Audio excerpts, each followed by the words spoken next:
con Gustavo Alegre. Alejandro Yamatei asume la presidencia de Guatemala en medio de la incertidumbre por el pacto migratorio con Estados Unidos y con retos en materia de seguridad. La Unión Americana sancionó a Luis Parra y otros diputados venezolanos involucrados en lo que la oposición llamó asalto al Parlamento. ¿Tiene eco estas medidas en el régimen? Última noche de debate de precandidatos demócratas antes del caucus de Iowa. ¿Qué esperar? Comienza Club de Prensa con Gustavo Alegret.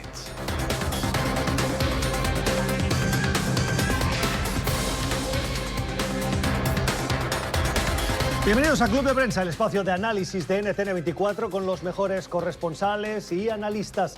Hoy, para que nos acompañen en este espacio, les invitamos, uno, a que se suscriban a nuestro podcast en Apple y en Spotify, Club de Prensa NTN24, y también para que nos hagan llegar sus comentarios a través de la cuenta de Twitter, Club Prensa NTN24.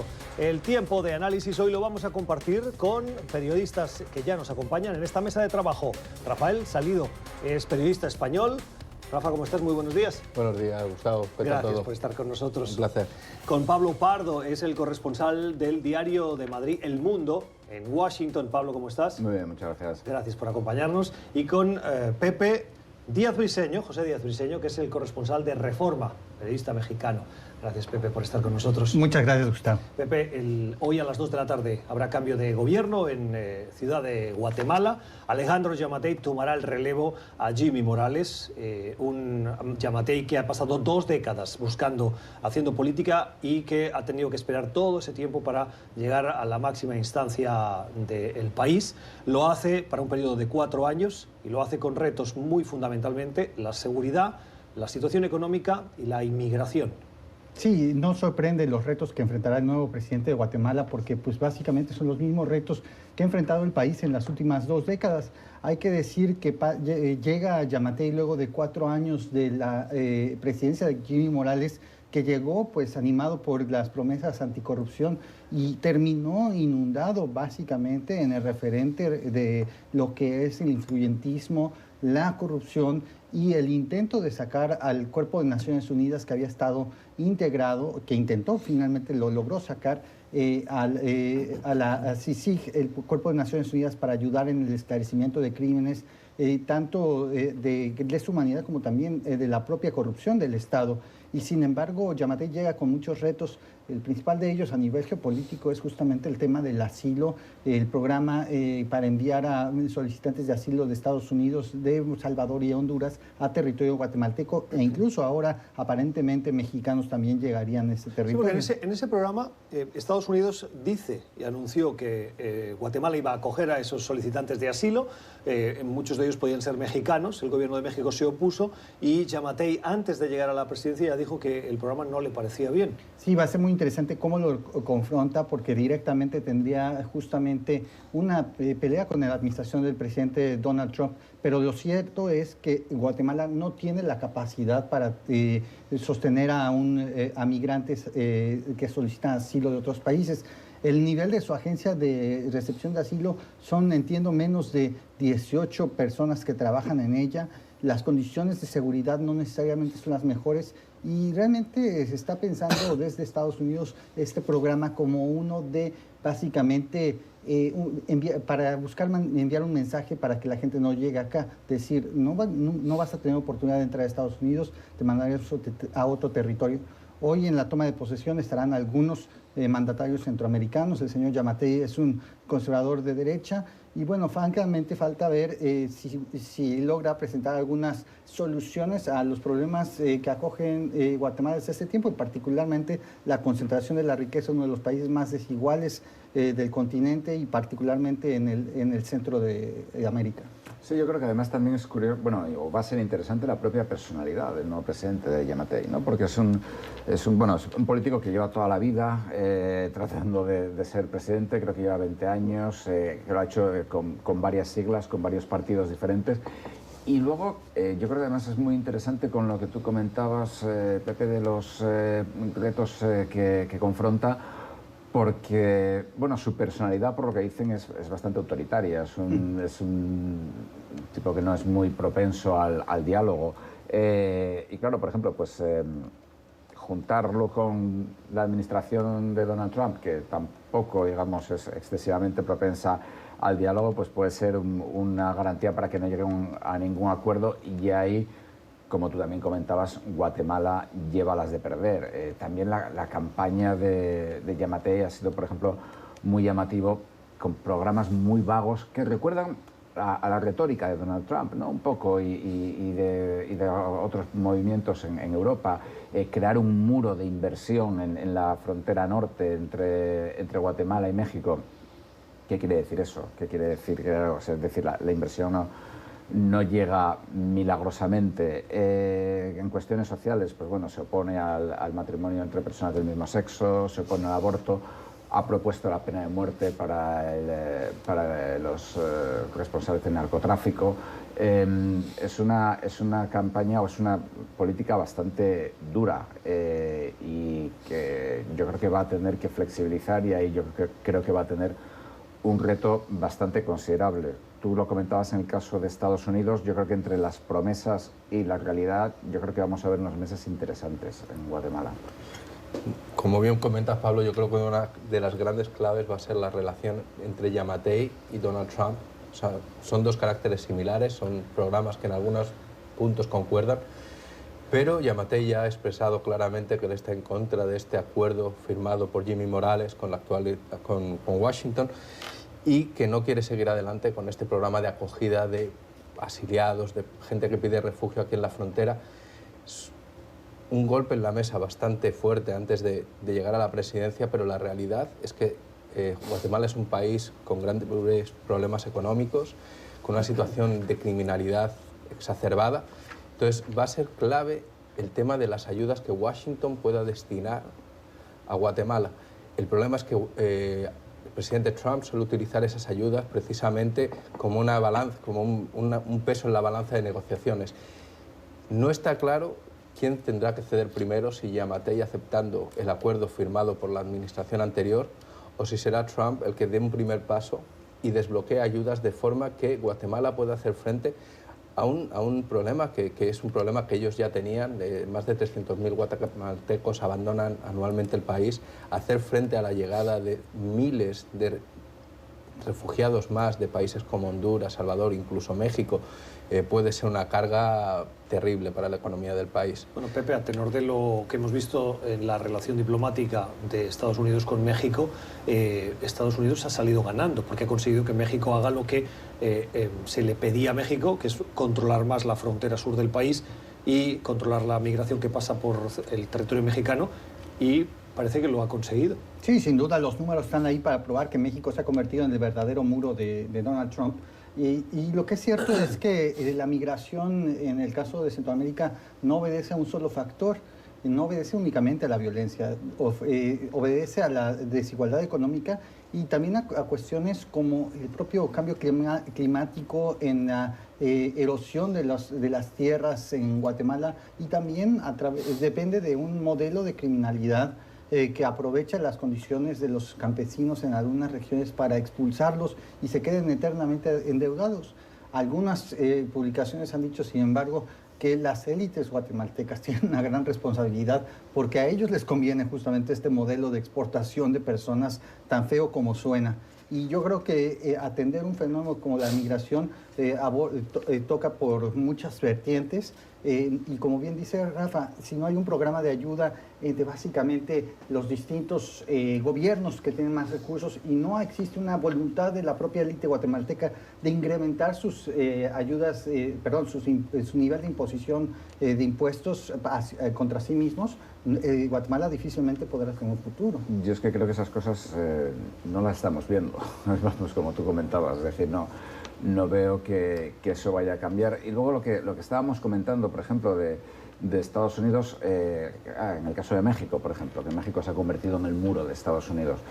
Es que Estados Unidos, es decir, su capacidad de presión sobre sus vecinos, en general sobre todo, es decir, también lo ha conseguido con la Unión Europea en la cuestión de Irán, etcétera. Pero en el caso de su presión con los vecinos del sur es muy grande, y en el caso de Guatemala es todavía mayor. O sea, Guatemala es un país muy pequeño, aparte de los problemas que tenga o deje de tener, que Estados Unidos también tiene los suyos. O sea, la desproporción es absolutamente brutal. Y yo creo que la élite guatemalteca, desde luego, no está, aunque es muy complicado siempre hablar de élites, porque bueno, acabas como creando teorías conspiratorias, pero digamos, no está obviamente interesada en forzar un enfrentamiento con Estados Unidos. Claro, pero yo lo que veo ahí, el problema que tiene Guatemala es hasta qué punto tiene margen de maniobra. O sea, va a estar recibiendo a miles de personas con las que no contaba, no va a tener una salida, porque la gente, al fin y al cabo, eso es cierto, desde Centroamérica no quieren solamente salir de esos países, quieren irse a Estados Unidos, porque, como comentaba Pepe, no es solo una cuestión de seguridad, también es una cuestión económica, y en ese sentido Estados Unidos es la gran promesa. Claro, pero recibir a tantos miles de inmigrantes, ahí Yamatei va a tener una presión extra, porque por un lado va a tener a Estados Unidos seguramente presionando para, si quieres ayudas económicas, si quieres que nos convirtamos en ese muro de negocio del norte del que hablabas, tienes que colaborar con nosotros, pero por otro lado, este boom de llegada de gente que no va a tener dónde quedarse, de gente que va a estar en las calles posiblemente, porque Guatemala no está preparada para acoger a semejante número de personas, va a generar un problema social bastante fuerte nada más empezar este nuevo mandato que, bueno, promete ser largo durante los próximos 4 años. Yo estoy completamente de acuerdo contigo. Es decir, creo que la gran cuestión ahora mismo en Guatemala es que aparentemente el país no tiene margen de maniobra ni para hacer lo que Estados Unidos quiere que haga, ni para enfrentarse a Estados Unidos. Entonces es una situación catch-22, como dicen los americanos. O sea que, no sé, o pierdes, ¿no? Estados Unidos le está haciendo una jugada a Guatemala, como diríamos en España, es, no sé si en América Latina esto se entiende, pero es cara gano yo, cruz tú pierdes, ¿no? Es decir... 3:43 de la tarde en París y en Berlín, 2:43 en Londres. Las 3 capitales europeas se están poniendo de acuerdo para anunciar sanciones al régimen iraní, que en las últimas horas está lidiando con una presión internacional provocada por el forzoso, nos atreveremos a decir, reconocimiento del derribo del avión por parte de un misil de una batería antiaérea. Un reconocimiento que llegó después de haber negado los hechos y que terminó con la fatalidad, con la muerte de los 176 pasajeros de ese vuelo comercial que tenía destino Ucrania. Además, hemos visto que esa presión internacional se incrementa, pero también la presión nacional, Pablo, dentro de las calles de las principales ciudades iraníes, particularmente en Teherán, donde los ciudadanos están tomando la palabra para acusar al régimen de asesino, literalmente. Sí, una de las grandes cosas que siempre se decían en Washington era que si había una guerra entre Estados Unidos e Irán, los iraníes, digamos, eran serios, ¿no? Se decía mucho eso, que es decir, que no eran como los iraquíes con Saddam, etcétera, que tienen unas fuerzas armadas eficaces, etcétera.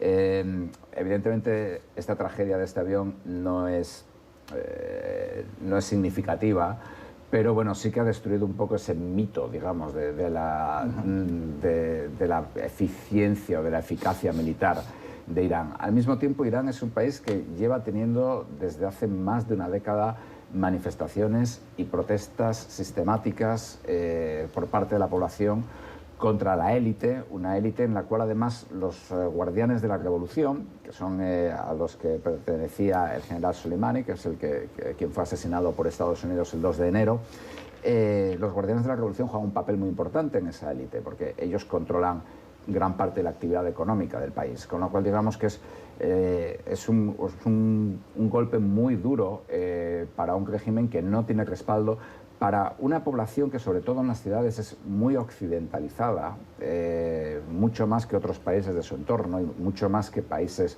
supuestamente aliados con Occidente, como Arabia Saudí, etcétera. Y es un país que también celebra elecciones y tiene ahora unas elecciones en febrero y que es, por consiguiente, más democrático. No voy a decir que es plenamente democrático, pero sí que es más democrático que otros. Digamos que esto ha sido un golpe muy serio al prestigio interior y exterior, o si se quiere decir, de forma menos caritativa, al miedo dentro y fuera del país del régimen iraní. Sí, yo también quería apuntar que precisamente estas protestas se producen en un momento clave y por un acontecimiento que le puede salir muy caro al gobierno del Ayatollah Ali Khamenei, y es por el derribo de este avión en un momento en el cual precisamente después de meses de protestas el pueblo iraní comenzaba a mostrar una cierta unidad y un cierto apoyo al gobierno debido al asesinato por parte de Estados Unidos de una figura tan importante y hasta cierto punto respetada como era el general Qasem Soleimani. El que ahora la gente haya dejado atrás esas imágenes del entierro, ese dolor, esa amenaza exterior estadounidense para centrar su ira y su descontento de nuevo con el gobierno, yo creo que puede ser clave.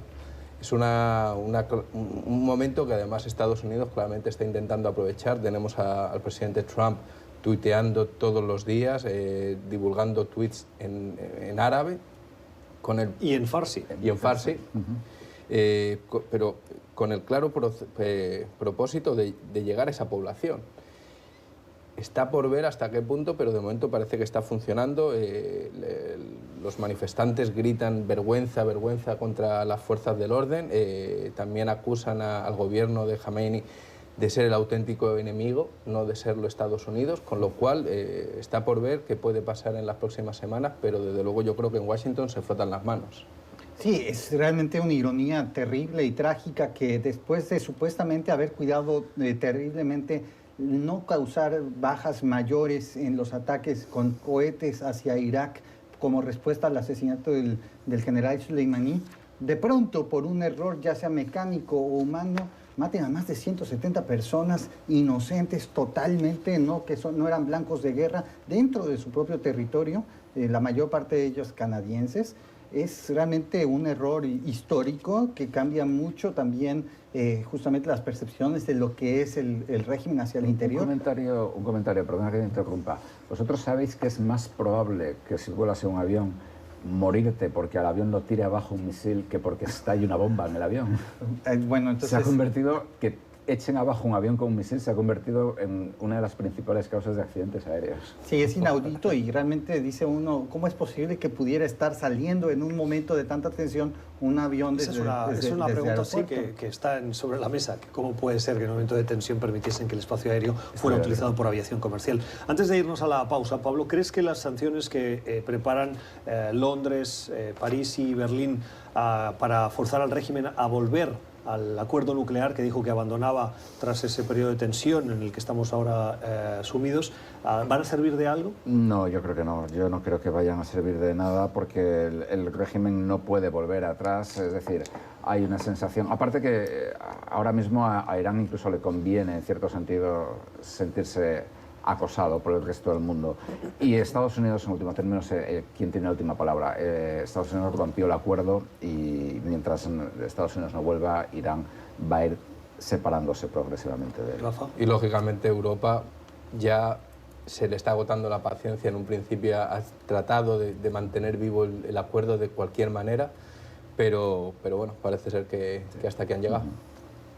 Bueno, me parece que la situación económica en Irán es brutal y más allá de la tensión, es claro que él no podía responder de ninguna manera hacia un conflicto bélico mayor justamente por la recesión que vive. Y Irán, en una de esas, el presidente Trump puede tener algún tipo de suerte si es que la situación llega a ser muy desesperada, que a toda costa busquen una negociación. Yo lo dudo, pero podría haber como una posibilidad. Esto es Club de Prensa, hoy con las voces de Rafa Salido, de José Díaz Briseño y de Pablo Pardo. Suscríbase a nuestro podcast y vuelve a escuchar este espacio de análisis cuando a usted le convenga en Apple y en Spotify y también en nuestras redes sociales. Escuchamos y leemos sus comentarios en Twitter, Club Prensa, NTN24. 8:57 en Des Moines, en Iowa, donde esta noche se va a celebrar el debate presidencial. 6 candidatos presidencial de los aspirantes demócratas a la nominación del partido. 6 candidatos formarán parte de ese debate, el número más reducido de los que hemos visto hasta ahora, por las condiciones que pone el Comité Nacional Demócrata. Ese debate llega 3 semanas antes de las primeras votaciones de esa carrera de primarias, los caucus de Iowa, y con el eco de un polémico comunicado que se ha conocido en las últimas horas de Elizabeth Warren, que es una de las candidatas, senadora por Massachusetts, que está compitiendo por el ala más conservador, más de izquierda dentro del Partido Demócrata, y que le disputa ese electorado a Bernie Sanders. Dice Rafa, Elizabeth Warren en ese comunicado que en el 2018, en una conversación con Bernie Sanders, asegura la senadora, Sanders le aseguró que no creía que una mujer podía ganar la presidencia de los Estados Unidos. Sí, sin duda es una observación bastante controvertida. El equipo de campaña de Sanders, hay que señalar que ya ha salido a desmentirlo. Incluso Warren ha matizado un poco el contexto de tal declaración, pero sí que está claro que llegados a este punto en el que estamos a 3 semanas de la primera gran votación de las primarias, la de Iowa, ya todos los candidatos están arremangando las manos y están dispuestos a ir a cuchillo. Warren y Sanders son vistos por muchos como 2 caras de una misma moneda, 2 candidatos prácticamente intercambiables por su mensaje y 2 grandes amigos. El hecho que de repente haya surgido esta controversia ha sorprendido muchísimo y seguramente marcará esta noche el debate, un debate que, bueno, pues hay otros puntos de interés como política exterior y donde está por ver qué va a pasar con Biden, que de momento lidera claramente los sondeos, especialmente en Iowa, pero en los debates pues a veces se viene apagando un poco y podría ser clave. Una operación quirúrgica de campaña electoral. ¿Por qué? Porque es algo que ambos conocen de hace tiempo, un episodio que ya se sabía. Se difunde justamente 3 semanas antes de estas asambleas claves en Iowa. Surge en la mañana, transmitido por 2 asesores de Elizabeth Warren a la cadena CNN. Durante todo el día CNN pasa hablando del asunto, no se lo sueltan a nadie más, es el tema en la televisión por cable de Estados Unidos, para que al final de cuentas salga la campaña de Sanders intentando matizar, y cierra la noche Warren con un comunicado diciendo sí, así ocurrió. Un día completo para Elizabeth Warren, pero la gran pregunta que no se ha resuelto es: ¿son los votantes de Bernie Sanders y los de Elizabeth Warren totalmente compatibles? ¿Es realmente el ala del progresismo dividida o hay algunos que se van a reservar el apoyo de uno a otro? Al margen de la polémica, ¿creéis que es cierto el trasfondo? Es decir, ¿Estados Unidos está preparado para que una mujer sea presidenta? Me parece una de las cosas más absurdas de discusiones que hay en este momento. No solo está preparado, sino que hace tiempo que debió de tenerlo. Sí, es decir, una mujer... quiero decir, los 2 políticos o los 2 candidatos que más votos han sacado en unas elecciones en Estados Unidos han sido un negro y una mujer, en ese orden. Es decir, Estados Unidos está preparado para tener un presidente que no sea blanco, afroamericano, fue Barack Obama, y Hillary Clinton sacó 2,8 millones más de votos que Donald Trump por California, pero bueno, los sacó. Rafa, tú comentabas que uno de los elementos fundamentales del debate de hoy va a ser la política exterior. Hay un fantasma que persigue la candidatura de Biden y es su voto en el tiempo de cuando él era congresista, senador, sobre la guerra de Irak. Él estuvo a favor de esa guerra de Irak, que luego se confirmó que estaba sustentada sobre argumentos falsos.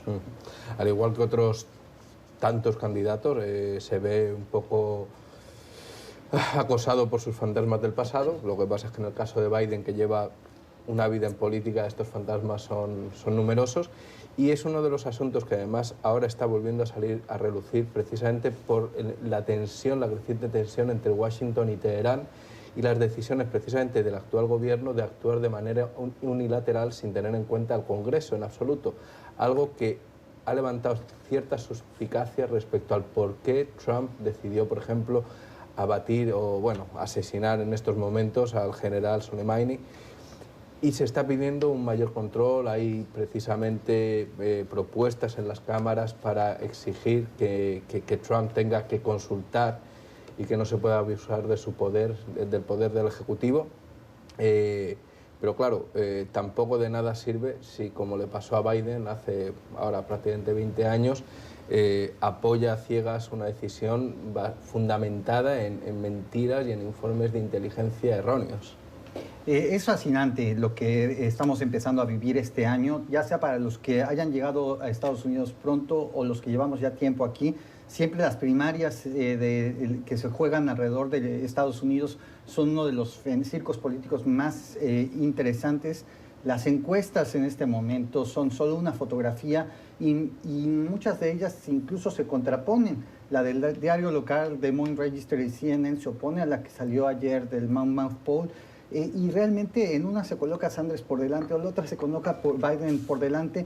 Es mejor ver las tendencias de dónde estaban los candidatos hace un año y cómo han ido evolucionando durante todo este tiempo. Si uno ve la línea justamente de Biden hace un año, de cómo estaba su reconocimiento de nombre en Iowa, se ve solo un continuo descenso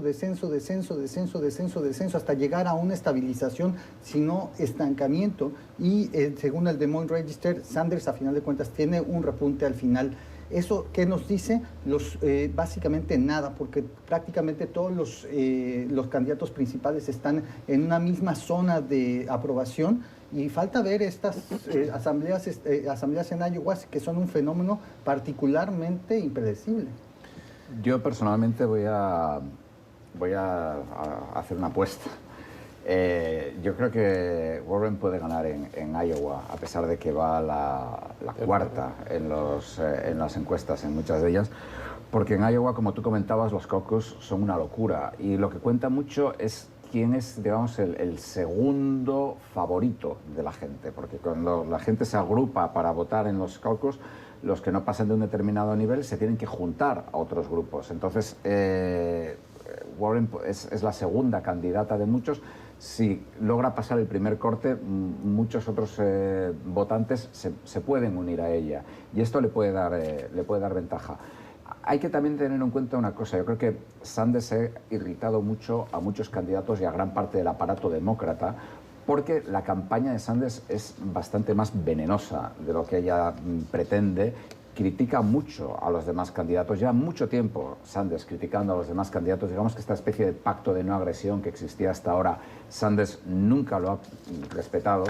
Y Sanders es una persona que tiene muy malas relaciones con el establishment demócrata, por motivos obvios, porque es que él no es demócrata. Él solamente se convierte en demócrata cuando hay elecciones y entonces es cuando su campaña empieza a hablar de nosotros los demócratas y eso genera mucha tensión y mucha irritación. Por otra parte, yo creo que también Warren le ha roto mucho los esquemas a Sanders con esta operación, porque hasta ahora Sanders a quien atacaba era Biden, que era el número 1. Ahora de pronto Sanders se está viendo metido en una pelea con la número 4 en la campaña y está dejando un espacio a Biden que Biden está aprovechando. Hay una noticia de última hora, se acaba de producir tras una reunión que se ha llevado a cabo en los interiores del Congreso, la reunión del caucus demócrata. Nancy Pelosi acaba de anunciar que mañana el Pleno de la Cámara de Representantes votará enviar las dos acusaciones, los dos artículos de los que se acusa al presidente de Estados Unidos, Donald Trump, obstrucción al Congreso y abuso de poder, al Senado, terminando así una situación de impasse de más de un mes en el que Nancy Pelosi mantenía un pulso con el líder de la Cámara Alta, Mitch McConnell, para conocer los detalles de lo que tiene que ser el juicio político al presidente Donald Trump. Inicia entonces con esa entrega de esas acusaciones, ese juicio político, o tendría que iniciar, y es ahora Mitch McConnell quien organiza, quien lleva las riendas, y no se sabe si ese juicio va a ser un juicio rápido para sacárselo de encima, como pretenden los republicanos, o va a abrirse la puerta, Pepe, a la llegada de testigos, entre ellos probablemente Bolton, que es quien querría testificar, ex asesor de seguridad nacional del presidente de Estados Unidos. Pero la noticia se acaba de conocer, ese envío, con lo que se termina ese periodo de casi 4 semanas de impasse entre la Cámara de Representantes y el Senado. Mi recomendación es poner paños fríos inmediatamente a este asunto, porque la Casa Blanca ha dejado claro que lo que busca es que las reglas de operación dentro del Senado incluyan el desistimiento total de los cargos de Donald Trump, que ni siquiera se llegue a la apertura del juicio. Esto realmente es lo que Trump está buscando, porque dado que le importa tanto lo que supuestamente es su legado político, es algo que es la principal opción en este momento. Entonces, no nos animemos mucho. Mitch McConnell es una de las personas más frías, poco dadas a la emoción, y puede sacar esto de una manera muy expedita, y que nosotros estemos hablando de que este episodio pasó más rápido de lo que imaginamos. Sí, yo creo que va a pasar más rápido de lo que se piensa, aunque sí creo que va a haber un juicio político en el Senado, pero desde luego no pienso que vayan a invitar o a llamar a testificar absolutamente a nadie. John Bolton ha hecho una especie de amago, primero ha dicho que no, después que tenía que tener una operación, o sea, garantías legales, después ha dicho que sí, pero la Casa Blanca puede invocar el privilegio ejecutivo, digamos, para que no acuda. Y el propio McConnell ha dicho descaradamente que él se va a coordinar con la Casa Blanca para que esto no vaya a ningún sitio. Con lo cual, y esto también creo que es el hecho de que Pelosi envíe los artículos del impeachment es una derrota para los demócratas, claramente. Lo que pasa es que aquí ya hemos llegado a un punto del proceso en el que nada queda claro, porque, por ejemplo, sí que está habiendo senadores, los senadores, hay que recordar, no hay tantos que se jueguen el puesto en las próximas elecciones, y sí que está habiendo algunos senadores republicanos que están llamando a llevar a cabo un juicio serio en el que se llame a testigos, en el que se valoren los cargos. De momento no son suficientes como para que Mitch McConnell recapacite, pero eso es interesante. Por otro lado, son bastantes demócratas también los que efectivamente, más allá de que se llame a testigos o no, son los primeros interesados en pedir que el juicio se acelere. Entre otras cosas, varios de los candidatos demócratas en las primarias están viendo cómo esto podría afectar de gran manera a sus aspiraciones, porque se va a coincidir todo el juicio con los primeros procesos de primarias, con Iowa, con New Hampshire. Sanders y Warren, precisamente. Sanders, Warren, son los dos grandes perjudicados. Sí. Biden y Buttigieg son los que se van a ver, claro. Los que tenían tiempo ahí. Sí. Y Bloomberg. Esto es Club de Prensa, hoy con Rafa Salido, con Pablo Pardo y con José Díaz Brisello. Vamos a la pausa, ya regresamos. Pasan 11 minutos de la mañana en Caracas, en Venezuela. En las últimas horas, Estados Unidos ha anunciado sanciones contra 6 miembros de la Asamblea Nacional, 6 venezolanos, entre ellos Luis Parra. El nombre de Luis Parra, para los que han seguido la actualidad venezolana, les sonará, es el diputado que se juramentó con el aval del chavismo para presidir la Asamblea Nacional en una operación de unos matices grises profundos desde el punto de vista legal. El Parra ha sido sancionado junto a otros 5 compañeros que formaron parte, según Estados Unidos, de un grupo que lideró un intento fallido de tomar ilegalmente el control de la Asamblea Nacional. Nuevas sanciones, Pablo, para diputados, en este caso, sorprendentemente, de oposición, pero que han trabajado en connivencia con el chavismo. Sí, bueno, porque estos diputados parecen casi haberse convertido en una especie de parias en gran parte de la sociedad venezolana. Creo que el otro día incluso la conferencia episcopal rechazó tener un encuentro con ellos, una cosa así, eso he visto. O sea que es una cosa bastante llamativa el grado de ostracismo político al que ellos mismos se han sometido. Sí, lo que es interesante es, ya estaba cantado prácticamente estas sanciones desde los eventos del fin de semana anterior al que ocurrió, porque básicamente facilitaron lo que ellos llaman en Estados Unidos una farsa democrática al intentar quitarle el control a Juan Guaidó de la Asamblea Nacional. Y sin embargo, hay que decir, hay más de 130 individuos que han sido sancionados por parte del Tesoro de Estados Unidos conectados a Venezuela o venezolanos por dañar las instituciones democráticas. Esto en adición a cientos de personas a las que se les ha sido negada la visa o cancelada el visado para poder visitar también este país. Realmente están teniendo los efectos reales. Llevamos al menos años de este tipo de sanciones. Y más allá de que son nominales, una especie de símbolo, no creo que puedan llegar a presionar demasiado al régimen. Una cosa de la que Estados Unidos nunca se da cuenta, parece es que ningún país, ningún régimen ha caído por bloqueos o por sanciones. No, pero por ejemplo, yo creo que lo que es interesante en este caso es que acto seguido, según a los pocos minutos de anunciar las sanciones, lo que salen a decir es, bueno, pero si alguien de estos 7 diputados, incluido Luis Parra, decide cambiar de torno, dar la vuelta y empieza a apoyar al régimen de Guaidó, entonces se levantan las sanciones. Es decir, es gente que realmente las sanciones estadounidenses también tienen unos límites. En este caso es la congelación de activos en territorio estadounidense. ¿Hasta qué punto, o la posibilidad de venir, hasta qué punto estos individuos iban a venir o tienen activos? Pero sin embargo les estás abriendo una puerta de decir, oye, pero que sepas que si te interesa traicionar o retraerte de lo que acabas de hacer, aquí tienes las puertas abiertas, aquí puedes meter tus activos y aquí te vamos a dar un visado. Yo creo que la propia administración de Trump ha reconocido que esta política dura de que se jugó prácticamente todo el año pasado no ha tenido el éxito pues que esperaban. La semana pasada misma vimos un ligero cambio en el tono, exigiendo una transición democrática y unas negociaciones para llegar a unas elecciones de la Asamblea Nacional y presidenciales. E incluso un gobierno que de transición.